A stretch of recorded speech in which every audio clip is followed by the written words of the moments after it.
And now, this is News Views, a newscast for Champaign-Urbana, Illinois, and the world.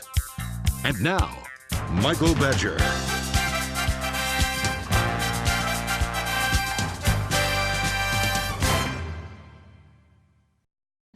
Hello and welcome to News View. I'm Michael Badger, and the top story tonight. Top story is that Central Illinois gas prices from the State Journal Register at sj-r.com. They say, their staff says, a gasoline price spike that took some Springfield stations to $4 a gallon this week has resulted in a range of prices from as low as $3.79 in Auburn to $3.98 a gallon in Springfield as of Wednesday, according to the fuel tracking website GasBuddy.com.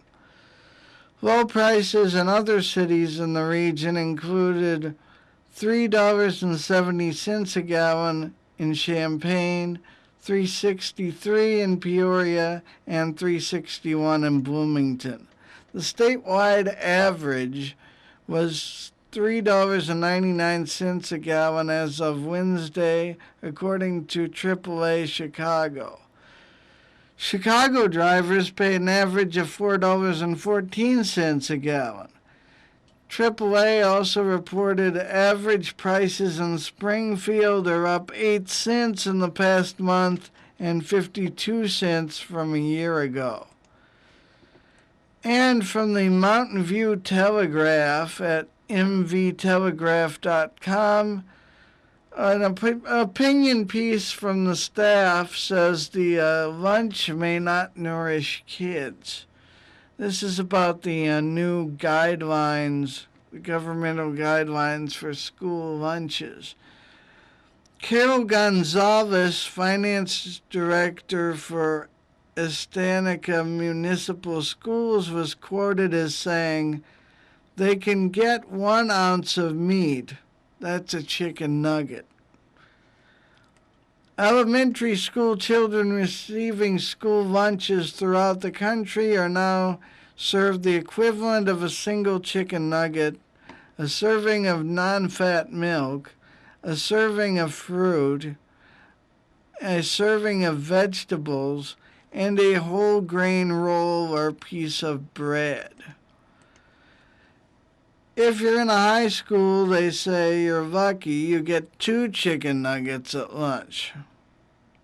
I think they mean the equivalent, not literally 2 chicken nuggets, but that's their illustration here. This is all part of the federal government's continuing effort to make sure kids don't get fat by controlling what they are fed through the USDA school lunch program. But what if your kid isn't obese? They say the new standards for school lunches and breakfasts officially go into effect in October as part of the Healthy, Hunger-Free Kids Act of 2010. But most school districts implemented the new guidelines at the start of the school year. Some of the highlights of the new rules are: milk served must either be non-fat for flavored milks or low-fat for flavored milks.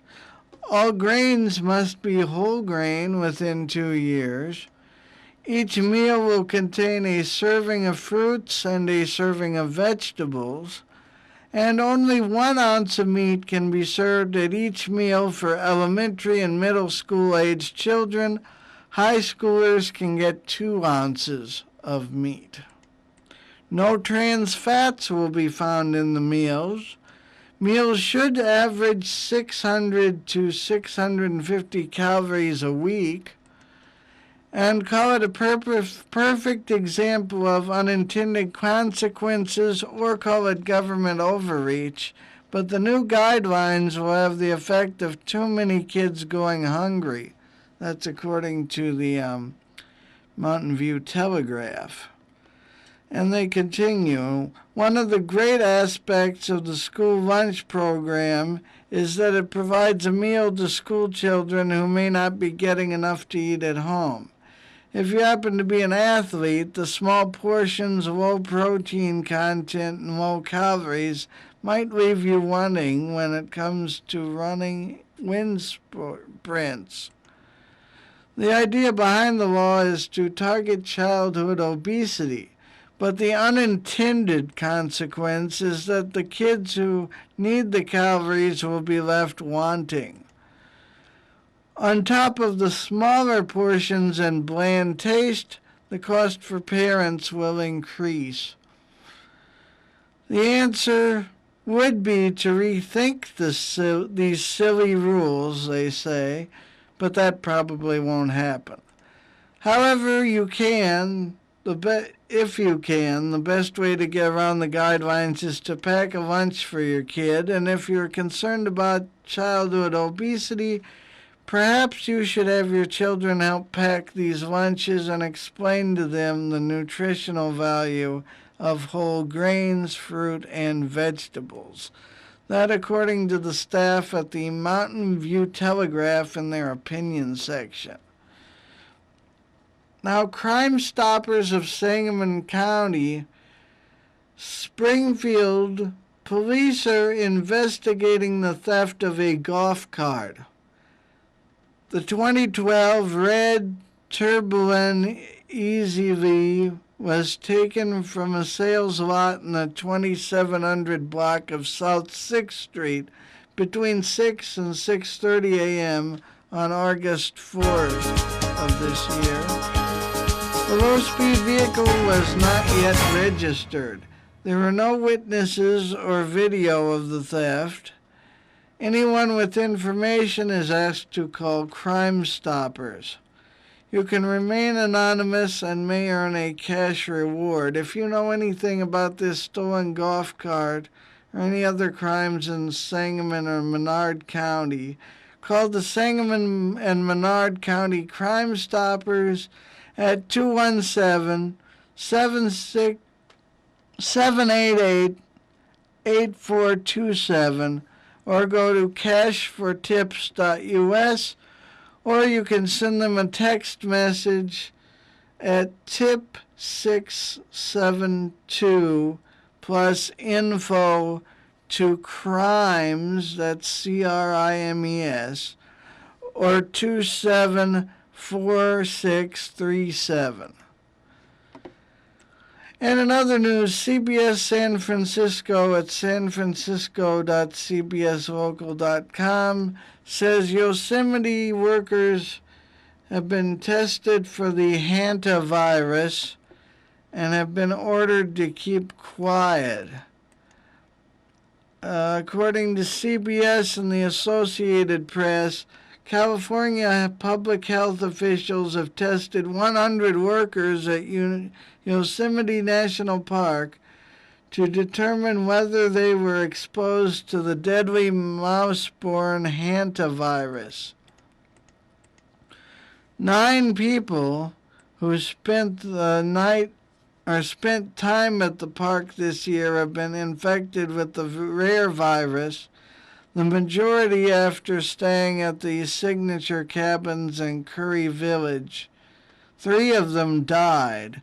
KTVU-TV in Oakland said 100 park workers submitted to voluntary testing Wednesday, and they have been ordered not to discuss the testing. And they say also, CBS San Francisco, that it was not known when the test will be completed or if they would ever be made public.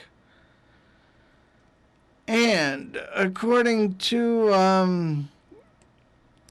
the Telegraph at telegraph.co.uk, 5 in Denmark have contracted the SARS-linked virus. That's a virus in the same family as SARS. And they say that, quote, we have sent samples from the 5 for testing and hope to get the results this afternoon, said Chief Physician Sven Stenvang Peterson of Odense University Hospital. Quote, the 5 have a fever, coughing, and influenza-like symptoms, unquote, he added.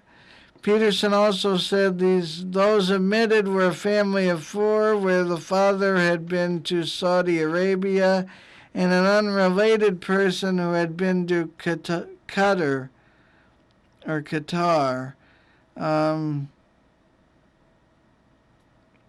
2 of these with symptoms were under the age of 5.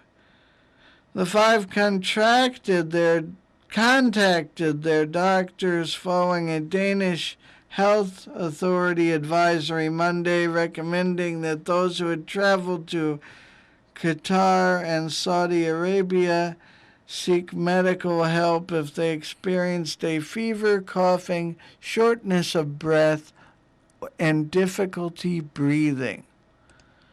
Also from the Telegraph, Chinese internet users are going to overtake English language users by 2015, they think. They say in May 2011 there were 565 million English internet users compared to 510 million Chinese users, representing 27% and 24% of total global internet users, respectively. The report predicts that if current growth rates continue, Chinese will overtake English as the main language used by internet users in the year 2015.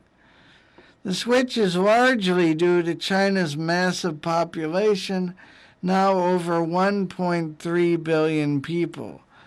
Just under 40% of people in China use the internet, compared to 82% in the UK and 78% in the US. You can read a little more about that at the the Telegraph. According to the Mail, dailymail.co.uk, hundreds attended a vigil for a bullied student who was 13 who shot himself dead in a high school hallway in front of terrified classmates while dressed as a Batman villain, Two-Face. A 13-year-old student was dressed as the Batman villain Two-Face shot himself dead with a handgun yesterday at an Oklahoma junior high school, just minutes before classes were due to start. That according to KOCO there, and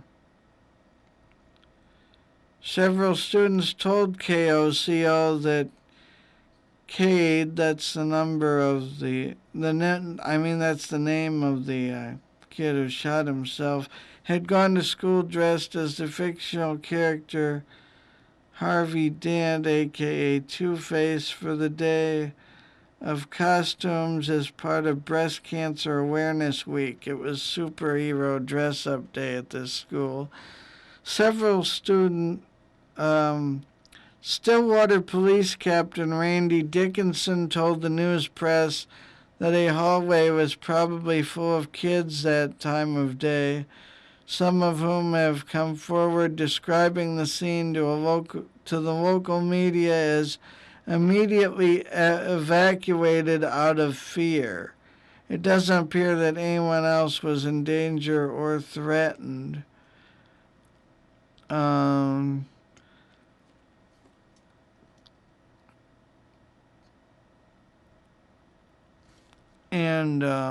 You can read more about that at dailymail.co.uk in the news section.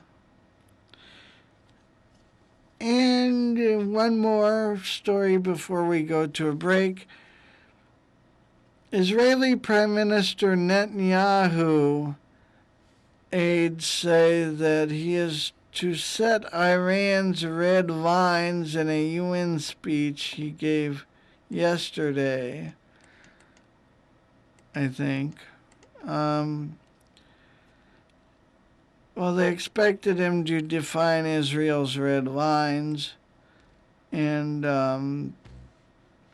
that's in Haaretz.com at Haaretz. They'll probably give you updates on what's going on there. And we'll take a break. Stay tuned for more news and weather on NewsView.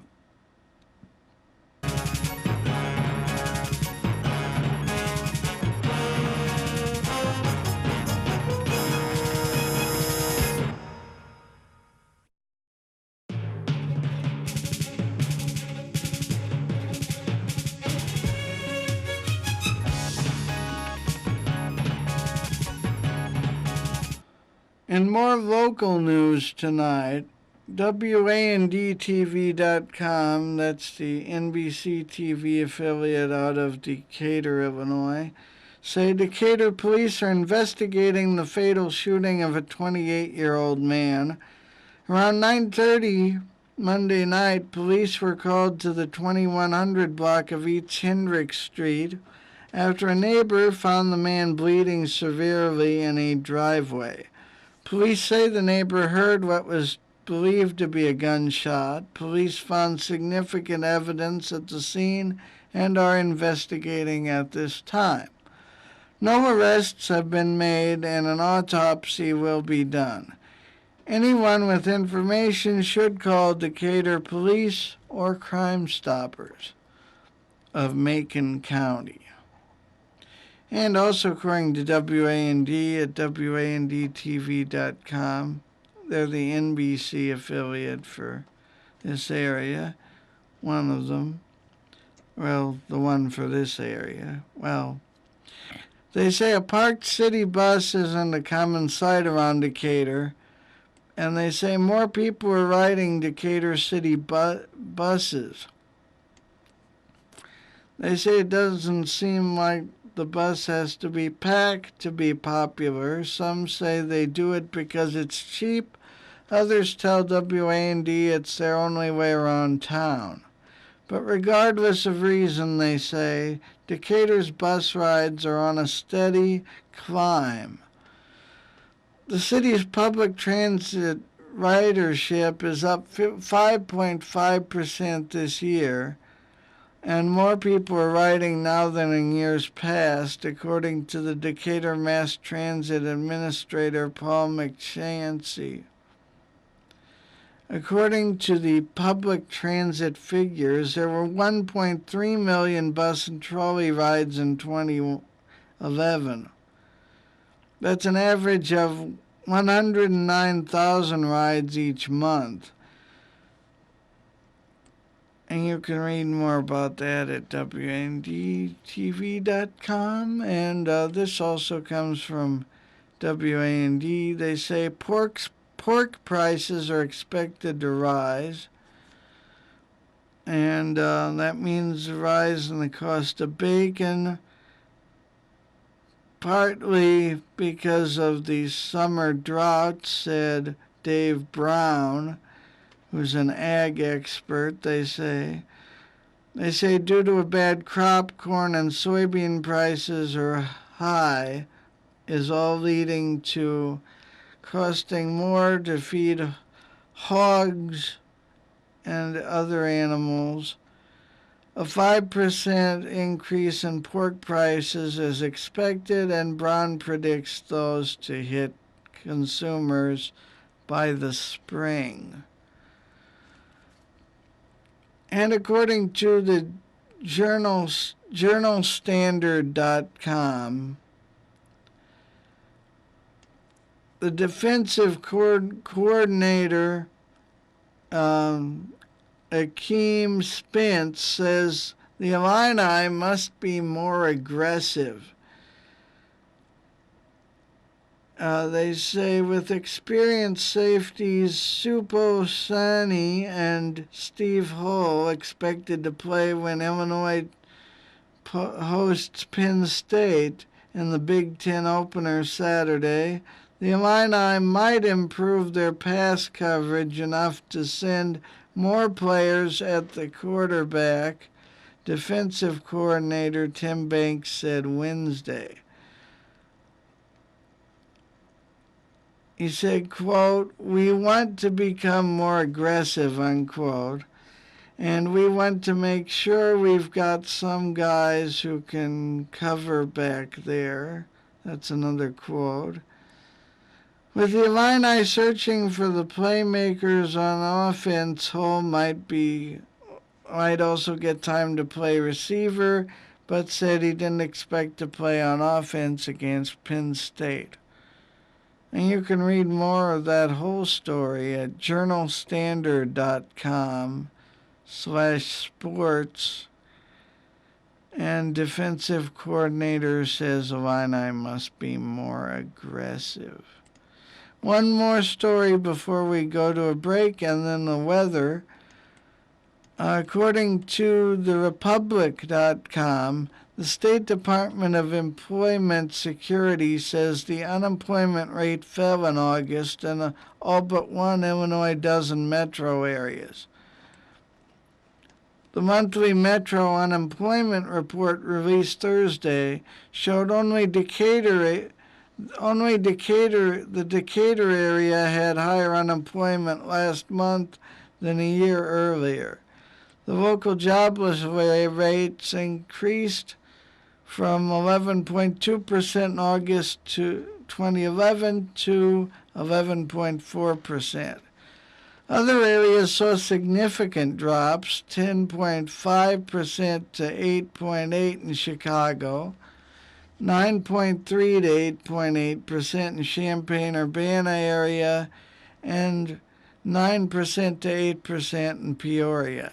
The Metro Unemployment Report uses year-ago data from its comparisons. It shows that despite statewide unemployment increases over the past few months, most areas statewide have better job rates than they did at the end of last summer. And we'll go to a break, come back with weather after this.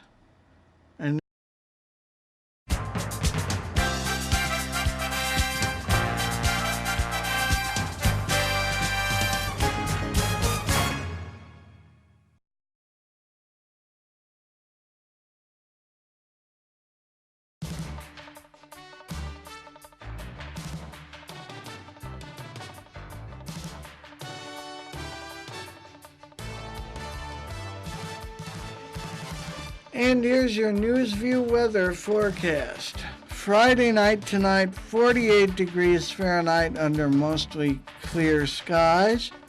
Saturday, sunny, 72 for your high.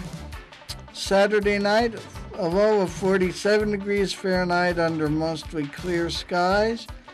And Sunday, mostly sunny and a high of 74 degrees Fahrenheit. And Sunday night, 46 degrees for your low under mostly clear skies.